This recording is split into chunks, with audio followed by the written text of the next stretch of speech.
வணக்கம். Welcome to இன்னைக்கு special. இன்னைக்கு நம்ம பார்க்க போற சமையல் பருப்பு டால் பருப்பு ரசம். வாங்க வீடியோக்குள்ள போகலாம். இந்த ஊரம்பருப்பு ஒரு 1/4 கிலோ நம்ம 2 மணி நேரம் ஊற வச்சிருக்கோம். இந்த கழுவி வாஷ் பண்ணி வச்சுருக்கேன். இதில் ஒரு பூண்டு ஃபுல்லாக உரிச்சு வச்சுருக்கேன். இதிலே போட்டுக்கலாம். இப்போ நம்ம இந்த குக்கரில் போட்டுக்கலாம்.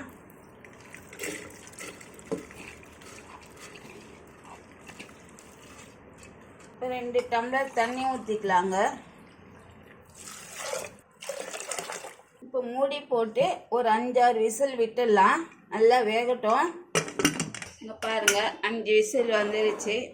இப்போ மூடி எடுத்துக்கலாம். மூடி எடுத்து நல்லா பருப்பு நல்லா வெந்துருச்சுங்க. இதை இறக்கி நம்ம லைட்டாக மற்ற போட்டு கடைஞ்சிக்கலாம். பாருங்கள் இந்த அளவுக்கு நல்லா நைஸாக கடைஞ்சிக்கலாம். இப்போ நம்ம கடாயை வச்சு தாளிச்சிக்கலாம். பருப்பு டால் செய்கிறோம். நம்ம கடாய் காஞ்சிருச்சுங்க. இந்த கடாயில் ஒரு 2 கரண்டி எண்ணெய் ஊற்றிக்கலாம். எண்ணெய் காஞ்ச பிறகு கடுகு ஒரு 1/2 ஸ்பூன் போட்டுக்கலாம். சீரகம் ஒரு 1/2 ஸ்பூன் போட்டுக்கலாம். கடுகு சீரகம் பொரிஞ்ச பிறகு நம்ம ஒரு 4 காஞ்ச மிளகாய் கருவேப்பிலை பொடிசாக அரிஞ்சு வச்சுருக்கேன். இது போட்டுக்கலாம். இது நல்லா பொரிஞ்ச பிறகு ஒரு சிட்டிகை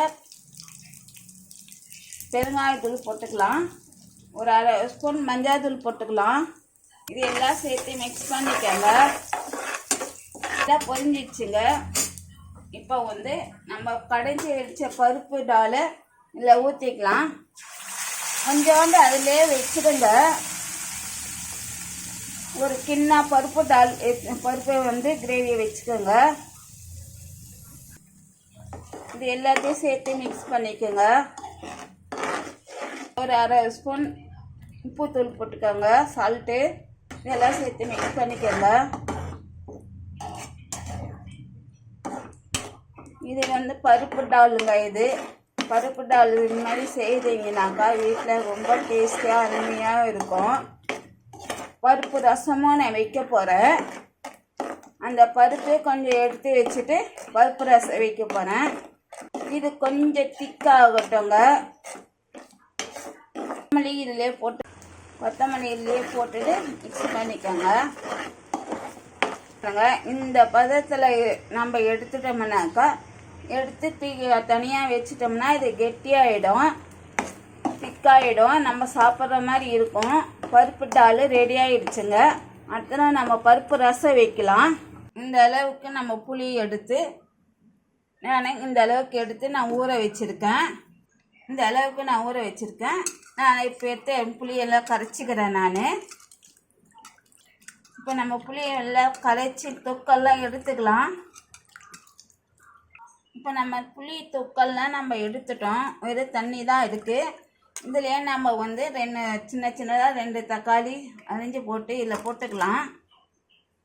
கொத்தமல்லி ஒரு கைப்பிடி கொத்தமல்லி போட்டுக்கலாம்.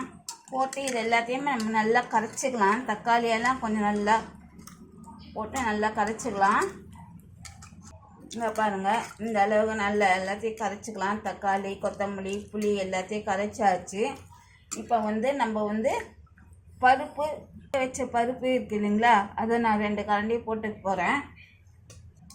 பாருங்கள் இதெல்லாம் சேர்த்து மிக்ஸ் பண்ணிக்கலாம். இது அப்படியே இருக்கட்டும். மிக்சியில் நம்ம 1/2 ஸ்பூன் சீரகம் போட்டுக்கலாம். அதே 1/2 ஸ்பூன் மிளகு போட்டுக்கலாம். இதை மிக்சியில் நம்ம தூளாக அரைச்சிக்கலாம். இங்கே பாருங்கள் இந்த அளவுக்கு அரைச்சிக்கலாம் மிளகும் சீரகம். இப்போ நம்ம ஒரு கடாயில் 2 கரண்டி எண்ணெய் ஊற்றிக்கலாங்க. 1/2 ஸ்பூன் கடுகு போட்டுக்கலாம். ஒரு 1/2 ஸ்பூன் சீரகம் போட்டுக்கலாம். கடுகு சீரகம் பொரிஞ்ச பிறகு இப்போ நம்ம ஒரு பூண்டு நசுக்கி வச்சுருக்கேன். 4 காஞ்ச மிளகாய் கருவேப்பிலை. இப்போ நம்ம பொரிஞ்ச பிறகு பூண்டு போட்டுக்கலாம். பூண்டு கொஞ்சம் வதங்கட்டும்.